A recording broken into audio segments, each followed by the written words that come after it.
आमचे म्युझिक की शानदार प्रस्तुति। बाबा के कृपा है तो समय गो मिलतोगे। बाबा के कृपा है तो समय गो मिलतोगे। जय है मटेश्वर धाम दूल्हा पढ़ल का मिलतोगे। बड़ा कहा मिलतोगे। जय है मटेश्वर धाम दूल्हा पढ़ल का मिलतोगे। बड़ा कहा मिलतोगे।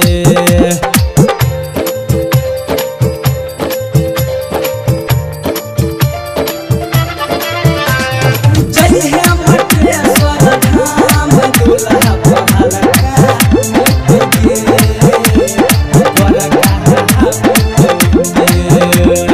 करी है तू दिल से भगती बाबा दे तो तोहरा सकती। यह लगन में खिंचबे ऐसा न करी है भगती। करी है तू दिल से भगती बाबा दे तो तोहरा सकती। बाबा दे तो तोहरा सकती। धरी है न कान्हू ध्यान अजूरल का मिलतोगे। धरी है न कान्हू ध्यान अजूरल का मिलतोगे। जय है मटेश्वर धाम दूल्हा पढ़ल का मिलतोगे। गोरा कहा मिलतोगे। जय है मटेश्वर धाम दूल्हा पढ़ल का मिलतोगे। बड़ा कहा मिलतोगे। रिकॉर्डिंग बाय गुड्डू छला बिहारी। जय है मटेश्वर धाम दूल्हा पढ़ल का मिलतोगे। बड़ा कहा मिलतोगे।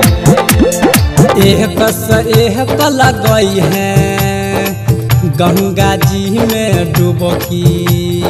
बाबा के है तो महिमा हो तो तोरा सुबह सुबह की। एक लगई है गंगा जी में डुबकी। गंगा जी में डुबकी। सोमवारी तू करी है एक महीना नौकरी है लका मिलतोगे। सोमवारी तू करी है एक महीना नौकरी है लका मिलतोगे। जय है मटेश्वर धाम दूल्हा पढ़ल का मिलतोगे।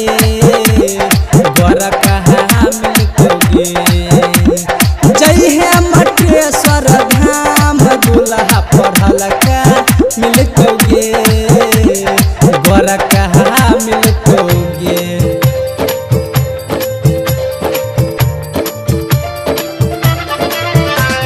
जय है मटेश्वर धाम दूल्हा पढ़ल का मिलतोगे। बड़ा कहा मिलतोगे। बाबा के लगै छै मेला घूमी है न बुझी अकेला। उदय रतहा न कहिला बाबा के असली चेला। बाबा के लागै छै मेला घूमी है न बुझी अकेला। घूमी है न बुझी अकेला। विकास निशु के ऐसन धरल का मिलतोगे। दिनकर राहुल ऐसन सरल का मिलतोगे। जय है मटेश्वर धाम दूल्हा पढ़ल का मिलतोगे।